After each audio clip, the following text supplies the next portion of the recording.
Hello, I'm back in Evansville. Have been all day. Last night, after I was in Madisonville, I went home and, you know, came back out to Evansville today, and this is just much more comfortable for me. This Starbucks here and the other ones around here, much more comfortable, much more my home than Madisonville. I didn't mind Madisonville, it was fine. I mean, Starbucks is Starbucks. How different can it be? That's part of the point, right? I mean,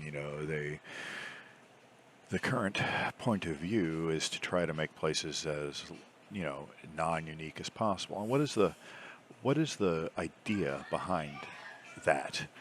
It used to be that people wanted places to have a unique flavor. So you go to Santa Fe, you go to New Orleans, you go to New York, you go to Chicago, and each would have its own flavor. And yeah, there's still in some of those bigger places there still is a lot of individual flavor, but they've done their best to homogenize and take over that as much as they can.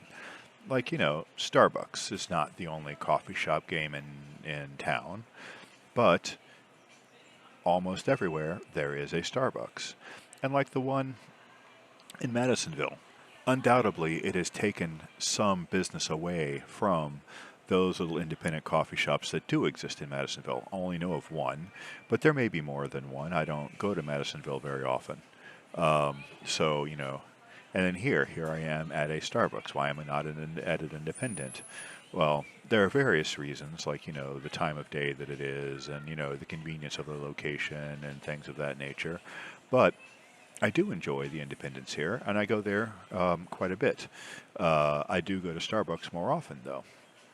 Starbucks, of course, is just one example. I mean, I spend a lot of time in the mall, and pretty much to be a store in the mall, you have to have sort of a national, at least a regional cred. Those stores have almost always, a corporate presence in, if not all 50 states, at least a good, say, 20 or so.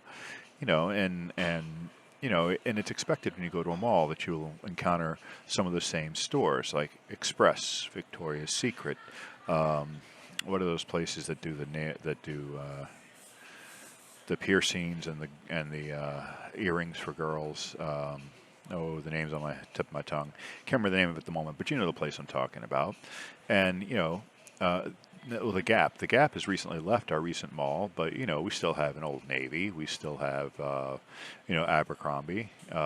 We still have all those kinds of places.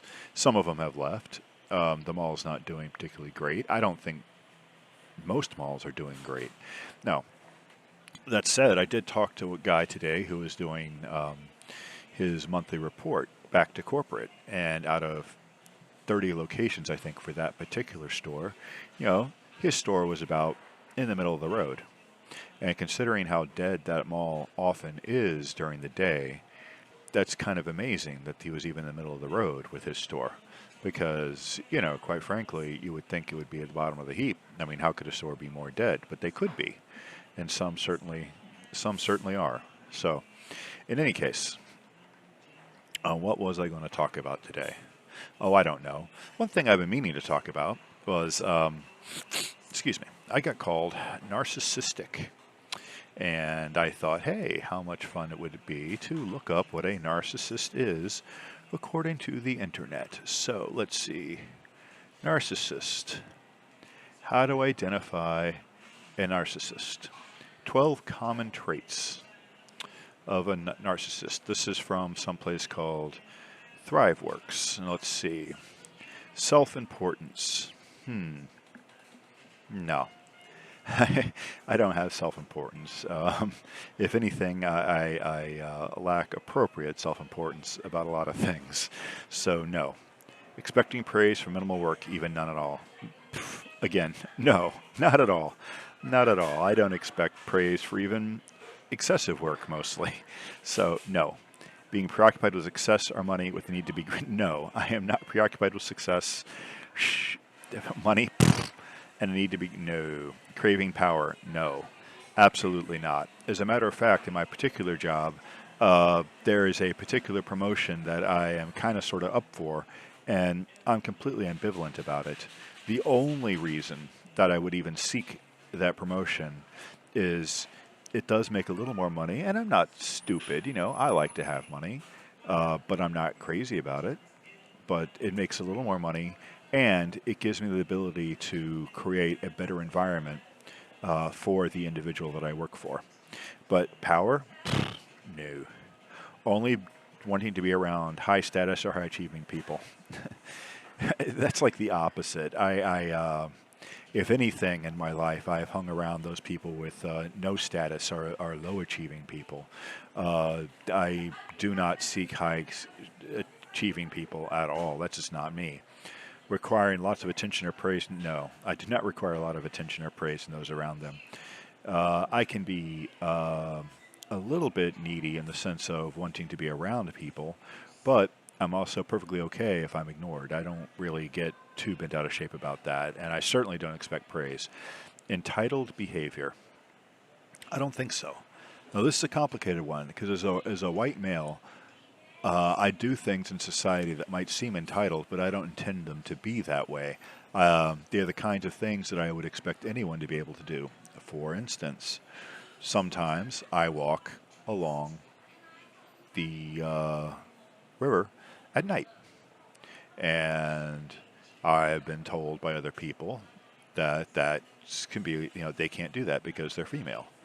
Well, maybe that could be taken as some kind of entitled behavior, but I don't really think so because I'm not saying women can't do this, and I, certainly understand why women might not do it, but honestly, until someone mentioned it to me, I didn't even think about it that way at all because to me, the environment feels relatively safe. Now, maybe I'm fooling myself. Maybe that is entitled behavior. Maybe.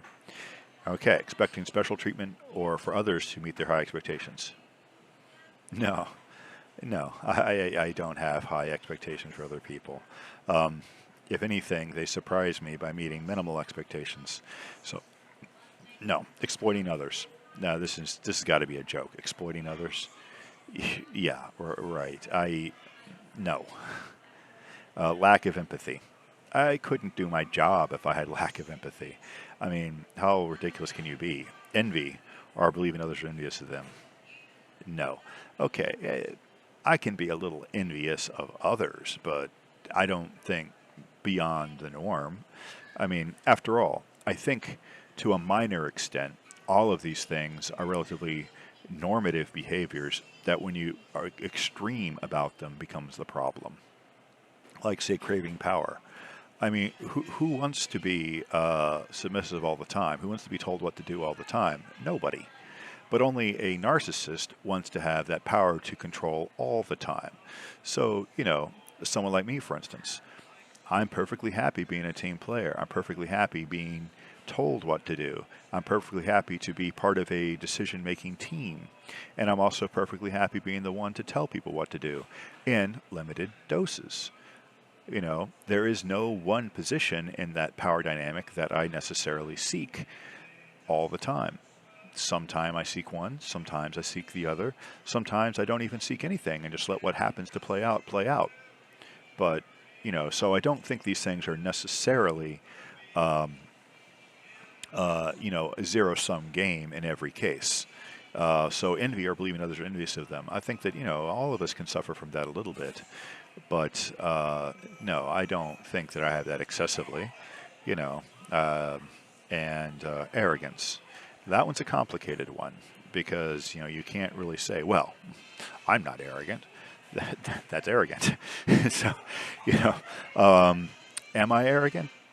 I would say probably a little bit, probably not excessively, but,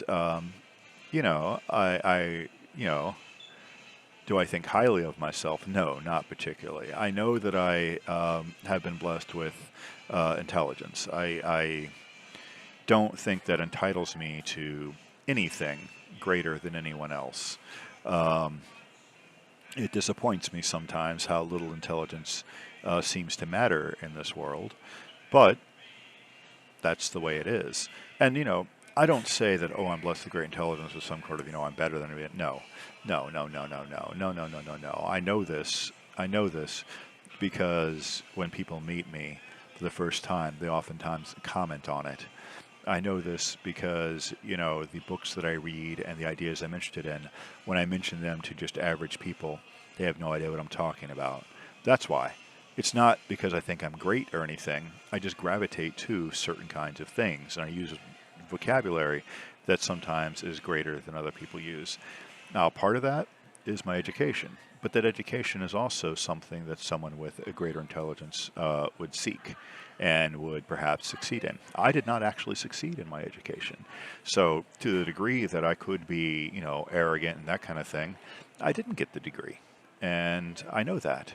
So, yeah, I don't think that I'm excessively narcissistic. I think that whoever said that either has a poor understanding of narcissism or possibly they misheard because that was reported speech. So I don't know how accurate it is, but that someone actually said that about me. But I think it's funny. Now, in the past, someone called me a sociopath, and I thought, well, I don't think that's true either. But I think that one, if you think about sociopathy as a scale from 1 to 0, I mean, not 1 to 0, from like 100 to 0, where like someone like Ted Bundy is like in the 80s or 90s or something.